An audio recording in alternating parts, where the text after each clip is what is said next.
telling you that will come from these power plants, we are now agreed upon, which means that between that day and the date of the commissioning, say for instance of Omotosho power plant, the one that is being built by Niger Delta Power Holding Company, when we say we are going to commission it by June 29th this month, we are talking about complete commissioning, gas availability, generation completion, and then evacuation potentials. All will be ready.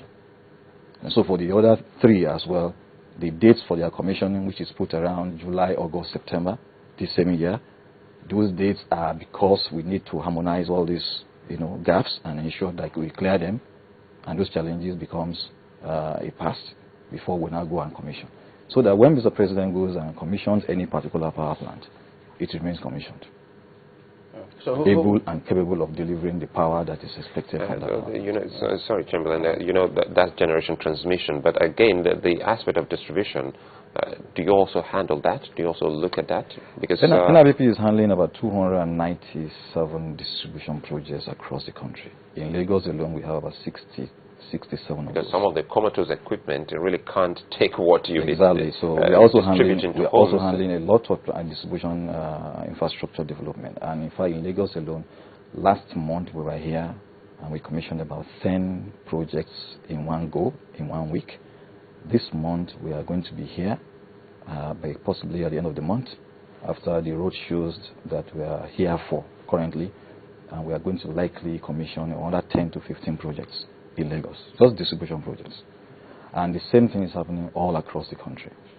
What is the ratio, commissioning and handing over, or what? These distribution projects are the last bits of the equation for delivery of power.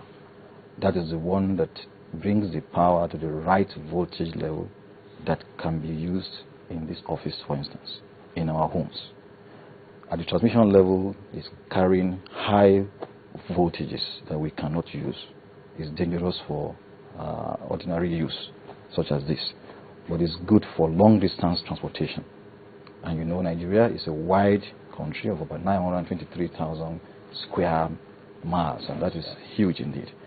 So the distribution projects are being done in order to ensure that more people get access to power. They also get access to better qualitative power.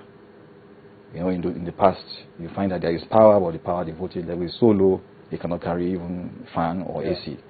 But with these developments that we're doing now, the voltage profiles in the areas where these power projects are being executed are going to improve, and customers will become happier that they're getting, for the first time, better power supply to their homes. Well, you're just bothered about thermal now. Thermal? Yes, you have 10 of them. What about others? Like hydro? No, hydro? We are building on what we have.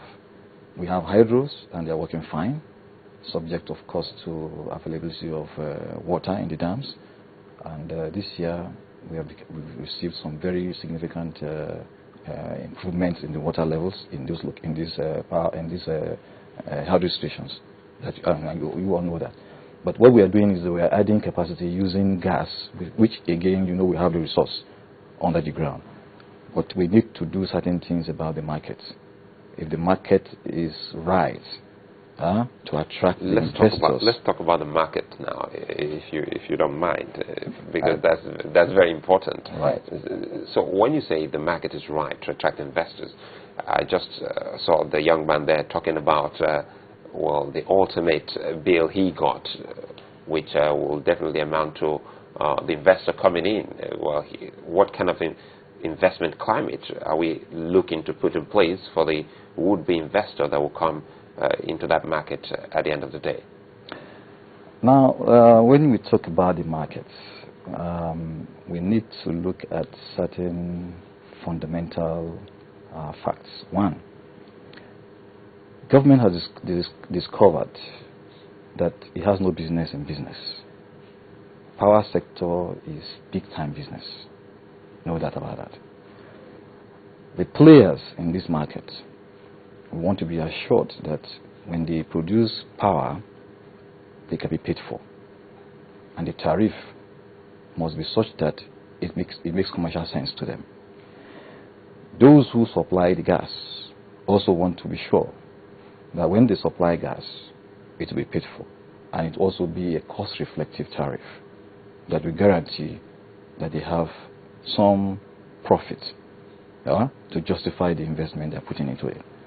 It so happens that at all levels of this investment profiling, what we are talking about is huge money, and nobody puts huge capital in a venture where there is no assurance that they will get back dividends commensurate with the competitive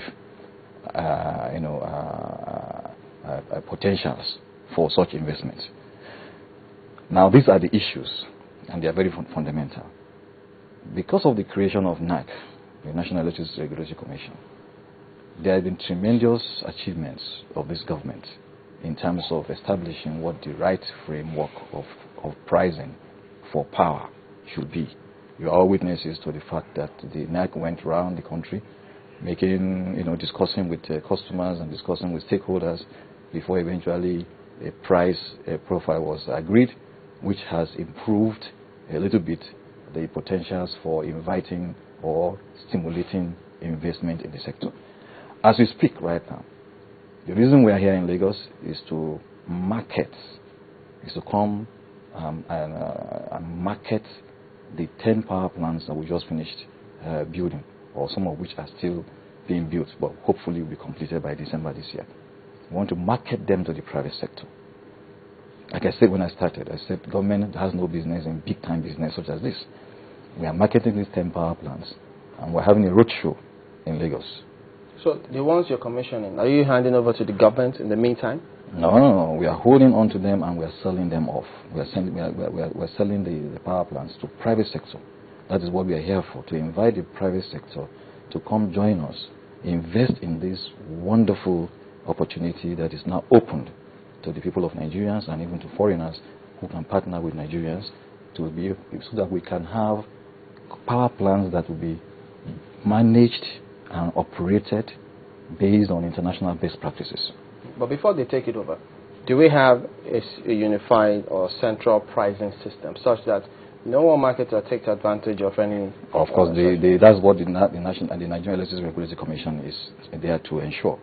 There is a standard market tariff that is available for all the power plants. And based on each of the peculiarities of each of them, regarding where they're getting their gas supply from, where the evacuation potentials are, price differentials may exist, but they are so minimal that it would not really matter when you compare the power that you are currently using now and the cost of generating cells and the generating diesel. Okay, I know you talked about this earlier, but could you just clarify, at what point would, as Salai said earlier, the man and the woman on the road switch on their lights and they are sure that there will be power? At what point are we looking at? We are getting very close to that. I cannot give you a date because... we're getting close. How close are we? Very, very close. Closer than we ever had been before. Like I said to you earlier on, 4 years ago, there was no hope that there will be additional capacity coming into the system. Today, we have hope that 5,000 additional capacity will come into the system. That's one thing. Okay? And that's even probably more than what we ever had before. All right. Now, you talked about 10 thermal stations. What about the wind? Are we thinking in that direction as well? Well, you see, the technologies that drive power, they are numerous. Some of them are good, beautiful, green, but not commercially viable. Some of them are a little bit expensive, but they provide big power. And what we want now is big power. Okay? So windmills, and smaller kinds of solar, they are all potential power supply source. But at what cost?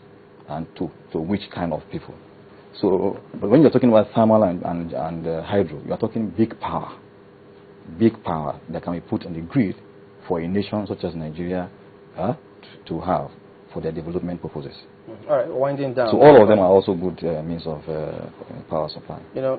You've been in the power sector throughout almost all your career. Yeah. PSCN, before this NDPHC. Nigerians always ask themselves sometimes, look, what about that group of people who import generators? Aren't they going to sabotage anything, because they will be largely out of business when this is up and running? Are you bothered about that? Quite frankly, not seriously, because the issue is that competition, a good market, drives away inefficiencies and ineffectiveness.